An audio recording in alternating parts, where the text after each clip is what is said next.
Lee Reeve, welcome to the Tokyo Living Podcast. Thank you, Sam. Pleasure to be here. Now, given that your line of work, this may be the first and possibly last time you're on a predominantly health and wellness focused podcast. Perhaps the listeners, if you just give a bit of a background on yourself. Well, let's say my name's Lee. I'm born in England, raised in Scotland. Lived a few places around the world, but ended up in Japan, I think, early 2000s, and I've kind of been here ever since. Yeah. And what initially brought you to Japan? I haven't got a clue, really. It's quite a weird story. I was living in America. I was working as a graphic designer there. Did quite well, but just wasn't really sort of enjoying what I was doing with life, I suppose. Quit, sold everything, and then took off to India and was living there for nearly a year in a place called Varanasi. And then got really, really sick to the point where I had to have two mates come and take me home, basically. Ended back in Glasgow, where I'm from, and spent about another 6 months recovering. And then once I was well, had zero idea what I wanted to do with my life and where to go. And it turned out a friend that I'd met in the States, who's Japanese, said, "Why don't you come to Japan?" So I did. And left and then came back, left and came back. And by the third time, it just sort of made sense to stay and did. And I've been here since, ever since. Yeah. Yeah. And so what work were you doing when you first came to Japan? Absolutely nothing. And that sort of leads to what I'm doing now, really. I was doing, literally zero. I was living in a nice area in Zushi. So it was summer when I first came here. So I was just at the beach, Nice. just sort of hanging out. You've got to that point where I was running out of cash, needed a job, and it turned out that another friend of mine that I met, had a father who just passed away and left him in the business, and he didn't really know what to do. And so I went from being a graphic designer to homeless to getting into sales training and learning how that operated. Okay. And did that, and then sort of in between, because I had a lot of time on my hands, was home brewing.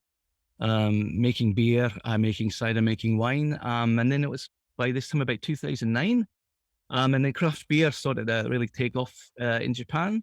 Or take off, it started to rear its head, really. Mm.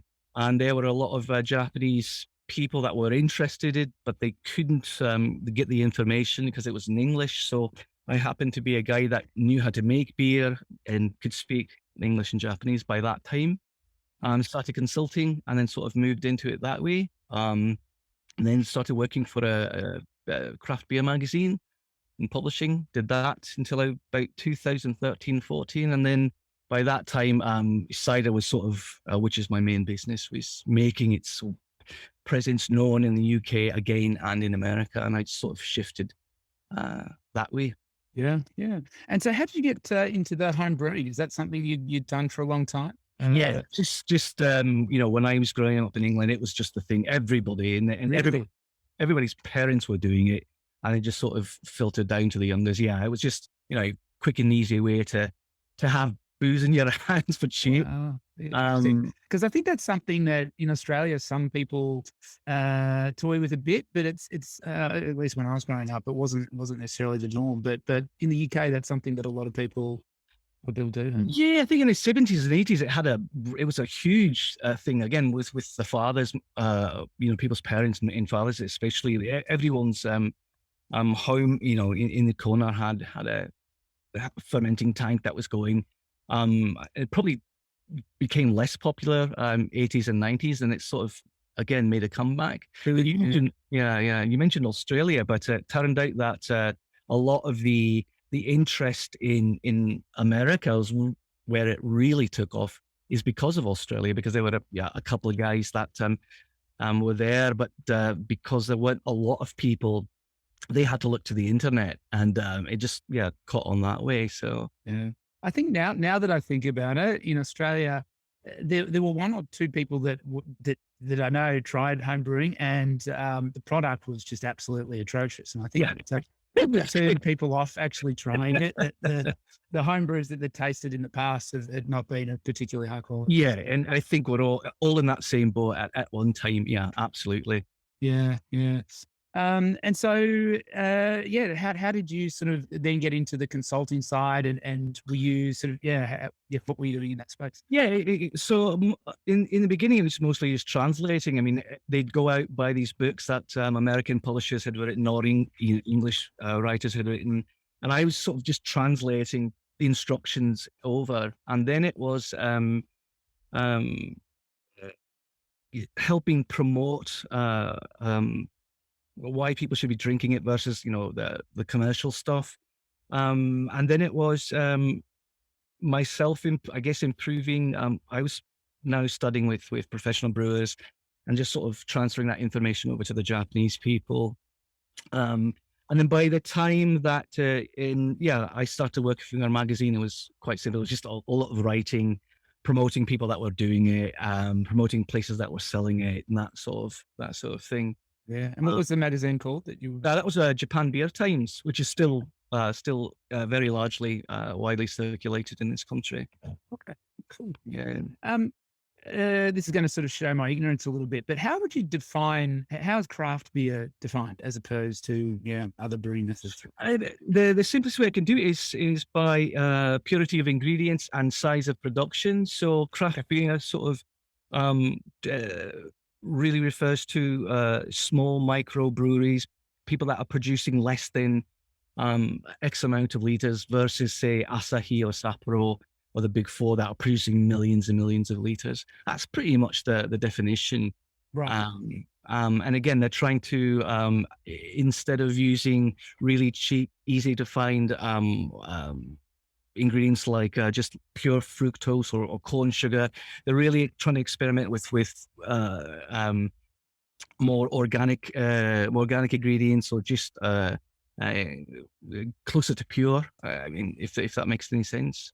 Yeah, yeah, that's interesting. Side note, my father actually, back I think in the 70s or 80s, but he had a few different businesses, but he actually opened the first craft brewery in Australia, in our hometown of Ballarat. Oh wow! And it was sort of adjacent to where we grew up. He also had as a motel and hotel business. I say he, my mother and father. But yeah, it was interesting. It was always there. The brewery was always there. We sort of had walked through it as kids, and you have that typical brewery smell. But Right. but thinking back as adults, because he sold the brewery when we were little kids, and then when craft breweries started to become more popular in Australia, sort of in the last 15 years or so, he's like, well, I was actually the first person to do that. That's sweet, isn't It's it? pretty cool. Yeah, yeah. Um, in terms of, I guess, the whole sort of brewing industry in Japan, are there sort of major differences in how the industry runs, or brewing techniques, or anything like that that's significantly different to other parts of the world? No, as far as brewing, the techniques in production is pretty much the same as what I think what makes craft beer or just brewing in general pretty um, just sort of universal because it's water, hops, yeast, Yeah. and malt. There is really a big difference. And what makes the differences between countries is how the legality behind it. So and that really just basically boils down to taxes. Okay. And Japan has a seriously very, very high tax for beer production, which is why you don't see a lot of people making it. In the beginning, it was pretty much relegated for just the big four, for pretty obvious reasons. I mean, they wanted to control the industry. But as home brewing and microbrewing became more popular, I think it was in the mid 90s, is when Japan changed the brewing law that said in order to get a brewing license, you didn't have to make billions and billions of liters of beer a year.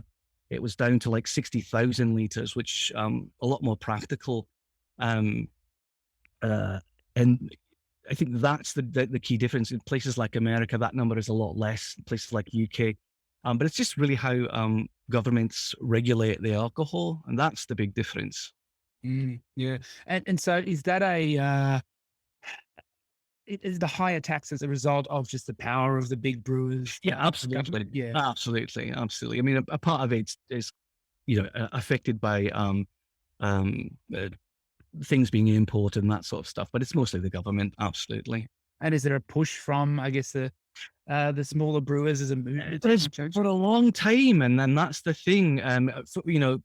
Getting back to homebrewing, I mean, homebrewing is technically illegal in Japan. Right. Not allowed to make an alcoholic product 1% ABV or more without having a license. Really? Um, When this goes to air, I'll just sort of block out the tanks in the back. well, I'm fine. I'm covered by it. You're covered. Yeah, so but no worries. Um, but things like that, yeah, there's been a massive push, and even recently there have been some larger Japanese breweries trying to help that push, but it's a difficult. I mean, we're in Japan, right? so it's just Actually, quick. exactly. So that's the situation we're in now. Yeah. Yeah. Moving on to cider. So you said that that's really a specialty. For us as Australians, or for me personally, cider's not a super popular drink, or certainly wasn't when I was younger. If someone is ignorant like me and hasn't had a lot of experience with cider, how would you describe it as a drink? And how's it produced? What's the ingredient? Well, first of all, I wouldn't say ignorant at all. I mean, what there are more people like you in the world than there are that actually know about cider, and that's for me part of the allure and why I love what I do. But yeah, so cider, I mean, is essentially fermented apple juice. I mean, at its core, and that's pun intended, I suppose. But yeah, it's fermented apple juice. If you know how wine is made, I mean, it's pretty much the same. Just substitute apples for grapes. The problem has been when it was initially popular commercially, which is, I'm going to say, the 70s in the UK. The stuff that was being made was very sweet, sort of high alcohol, very sweet, syrupy grog.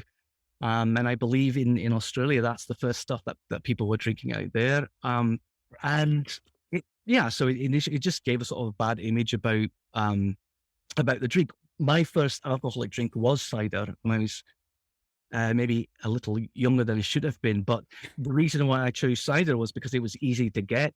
Everybody knew it. It was, 10%. It was very high octane stuff, and it would knock you out. And that image has been pervasive even till now. Really? Yeah. Right. Yeah.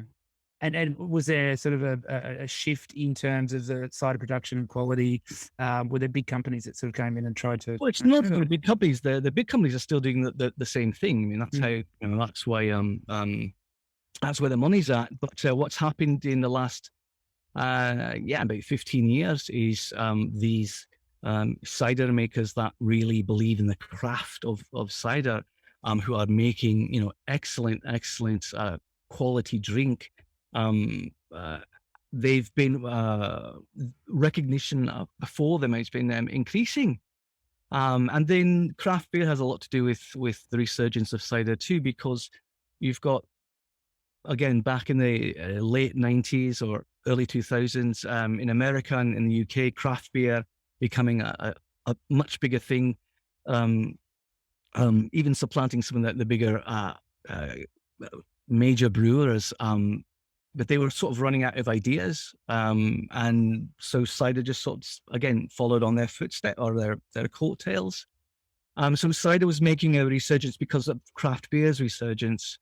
And as a result, you've got a lot more people experimenting and trying new things with cider. So there's been a sort of, a new wave and a new appreciation for it. But that's the people that know that's happening. It's still quite limited. So my job for the past few years, again, has just been promoting it, getting people aware of what this new wave of cider is, and how it's different, and why you should give it a chance. Yeah. And that's kind of what I've been doing since 2015, 16. Yeah. Did you have an idea roughly of what the sort of market share is of cider beverages compared to other alcoholic beverages, and how that's sort of changing? Well, what's interesting is that cider as a category globally is the number 2 fastest and largest growing drinks category in the world. It's only being beat by spirits, and that's been going on since since 2013. I want to say 2013, 14. Yeah.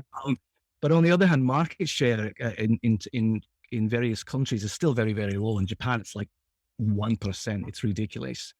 I think in Australia it's growing, but it's still quite small. It's I think still single digits. Okay. In the UK, it's about the same. So while it is becoming more popular, it's still quite small. And this is really conflicting because a lot of the industry researchers see cider as the next big thing, but it just hasn't hit yet. Yeah. Yeah. Okay. And so, perhaps if you talk a little bit more about some of the mediums that you're using to promote cider and the different things that you. Yeah. So when I got started, I basically replicated my history in craft beer. So I was the editor of a craft beer magazine. So I left that and launched my own magazine, which is Incider Japan. So that's I'll maybe hold it up a little bit closer to the cut. Yeah. my Incider Japan. Yeah. and that was launched in the end of 2017. And it was just a way for me to say that there's a thing called cider, and I'm pushing it. And if you're interested, let me know. The first 2 years, absolutely, it's just losing money, money coming out of my pocket, out of my savings, because no one's interested. And I kind of knew it would be like that. So to keep motivated and keep going was really the tough challenge. So because the biggest problem was I was talking about this thing, but I didn't have anything to show for it. Right. So by necessity, I had to become an importer. So in 2018, Okay. I spent that year basically trying to get my licenses in order, and it took quite a while, but I did. And then, I think the end of 2018, I put my first order in for an Australian cider called Willie Smith's from Tasmania, which is this one. Here we go. Yeah. And it was an immediate hit with the people that I was showcasing it to. And so I put in a few more orders for a few more ciders that I thought were worth it. Some from the UK, some from the US. And that was 2019, right when COVID hit. It's just been a constant challenge ever since. So I've had to deal with the Japanese government basically banning alcohol sales, not allowing wholesalers like myself to sell to bars and pubs. Right. Oh, really? Okay. Oh yeah. So it's been a wicked last 2 years. But we've managed to squeak through, and the surprising thing is that through that adversity, which nearly took the company under, to be perfectly honest, there is a market, and people wanted it. People wanted it, and so we were able to survive just on sales alone, which is pretty inspiring for somebody that's been slogging this for a long time and not getting a lot back. So now here we are in 2022, and things are definitely picking up. We've got more orders in the works, and more people are interested. So even though the market share is quite small compared to the chew highs in beers and in everything else, I still see it as a very optimistically as a product that will become quite popular in the near future. And that's being proven by the one thing that's really inspiring is domestic production. So in 2018, you had like 5 people professionally making it Japanese cider commercially, and now you've got that number's like tripled, quadrupled since 2019. So that's very, very hopeful. Yeah.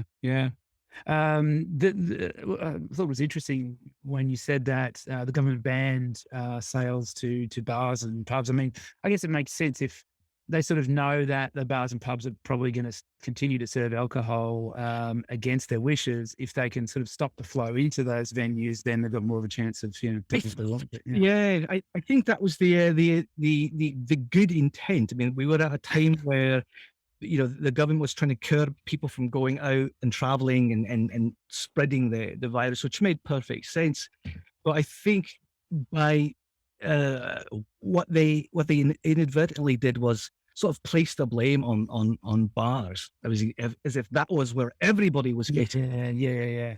infected, and that was really it was unfair in one degree. But what happened was they ran with it, and so they said that the pubs and restaurants had to close early, which obviously damages their business. But they went one step further and said, yeah, they put a ban on certain kinds of alcohol sales, and then and just it made it worse because they actually went as far as asking wholesalers not to sell to the pubs and bars, and that just really it put a sock in our industry for sure. Um, the flip side is, we did see a lot of people turning to online platforms to get alcohol. Right. And then that was the other thing too. But it wasn't quite fair because you could still buy alcohol at convenience stores. Yeah, So of course, there was that whole thing going on, which was just made it very, very confusing for people in the alcohol industry. But that's it's sort of relieved itself, and we're again back to a kind of normal now. So in the past, Yeah. And so with your sales of the products that you're reporting, are you targeting mainly venues, or are you getting into some bottle shops as well? Where's your main market there? we started with bottle shops because they were the ones that had the most interest. Most bottle shops are selling imported products, so it was easy to talk to them and get them to try. The slower target has been restaurants and bars, but that's actually been picking up.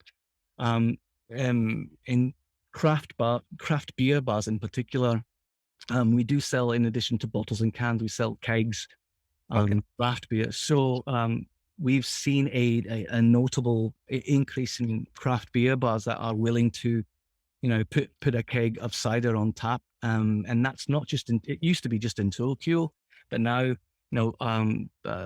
the scene in Osaka is now started to kick off, and in other places, Fukuoka as well. So again, as somebody who's been very closely watching the scene for the past 5 years, it's in the last year and a half, it's really starting to take a foothold, which gives me a lot of hope. Yeah. Awesome. Yeah. And then from an importing perspective, what have been some of the big challenges there?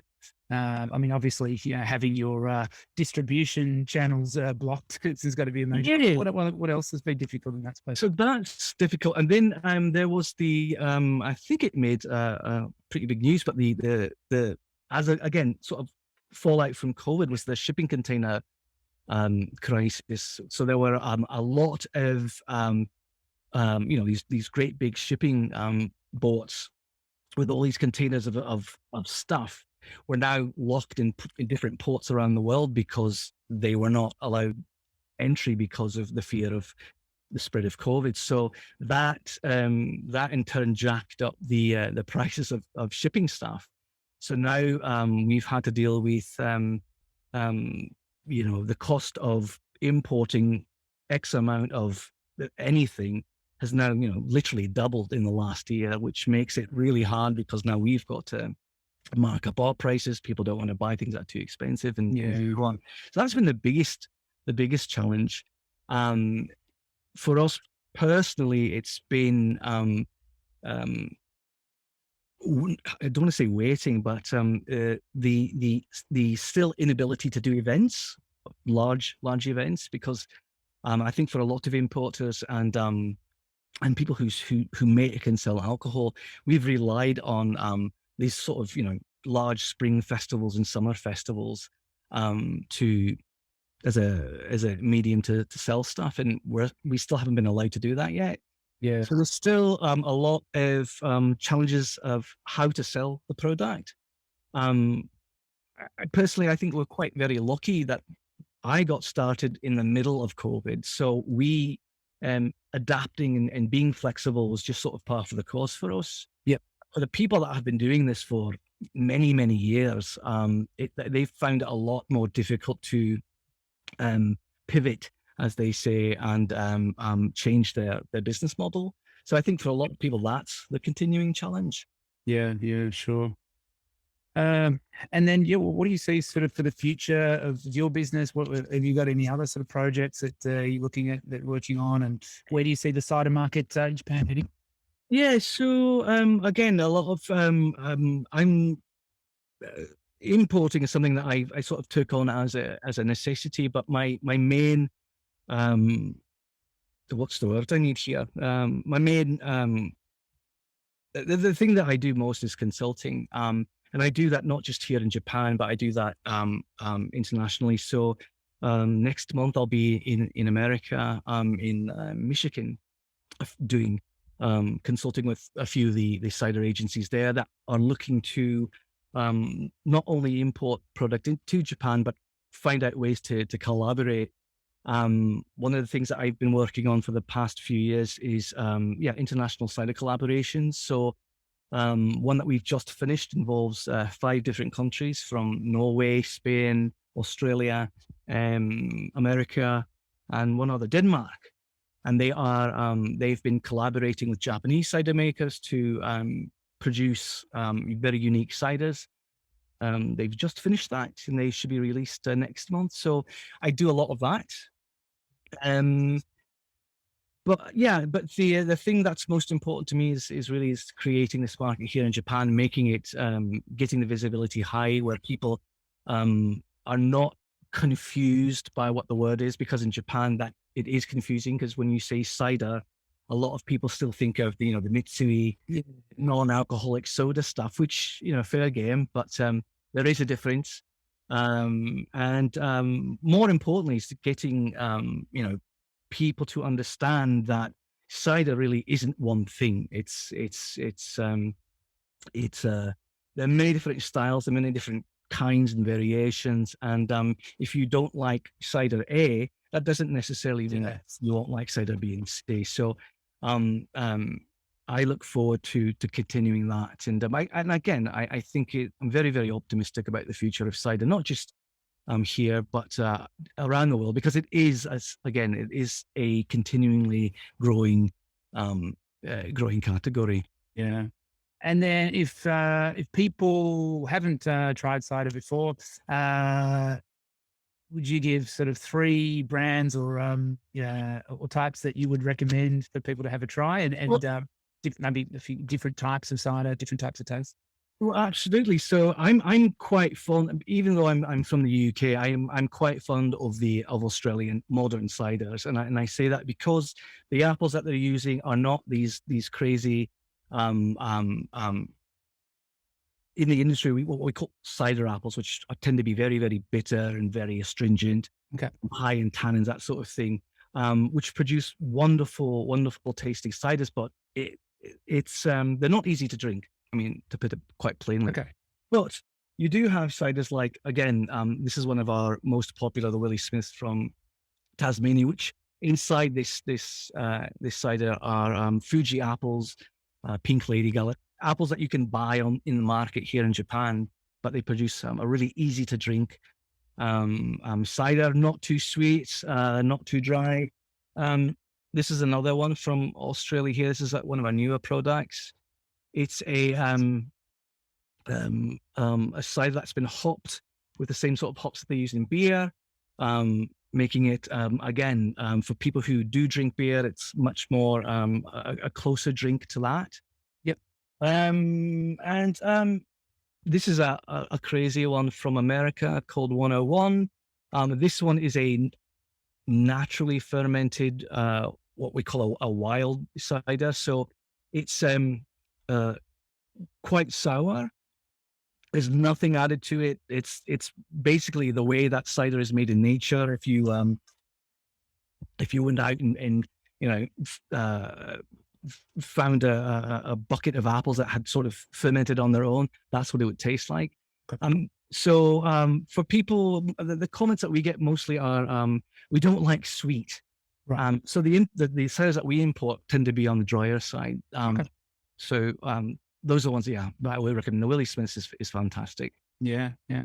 And if people want to go out and grab, a few of those, do you have direct to consumer online We site? do, yeah, and that's quite important because we do.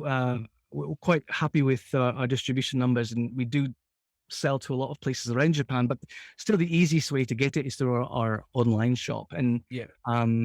uh, where is it? Japan Cider Market. Uh,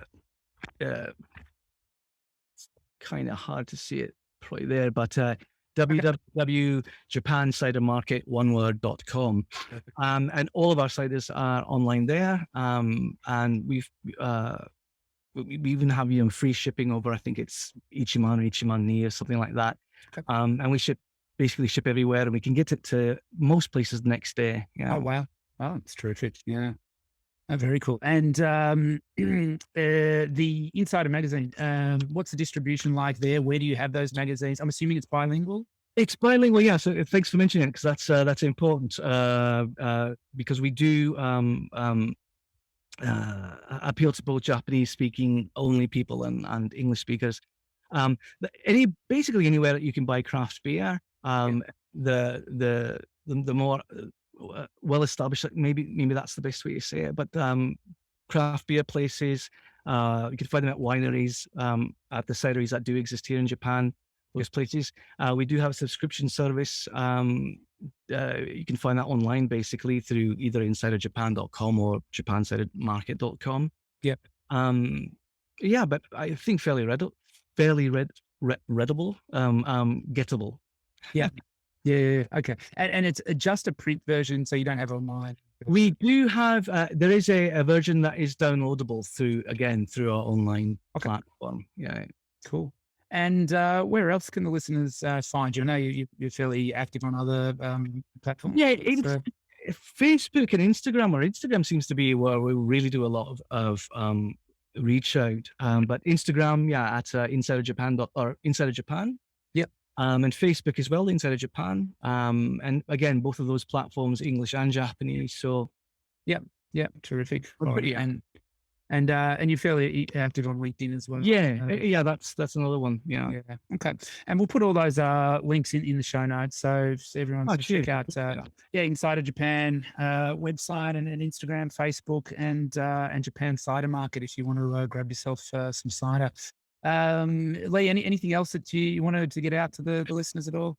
Those are that just occurred to me. You started this chat with the fact that this could be the only health-related show that I'm on, and absolutely true. And I feel almost uncomfortable or guilty being on it for that reason. But the great thing about cider is that, and this is coming from most of the producers, not from me, but one of the goals with cider is, if you're going to drink alcohol, I mean, obviously not a healthy choice if it's taken to extremes, but if you're going to drink alcohol, cider is one of the better ways to do it. And the reason why is that there aren't any added, or there shouldn't be any added sugars. There shouldn't be anything else. It's pretty much an apple that has been squeezed for its juice, yeast added, and fermented, and that's it.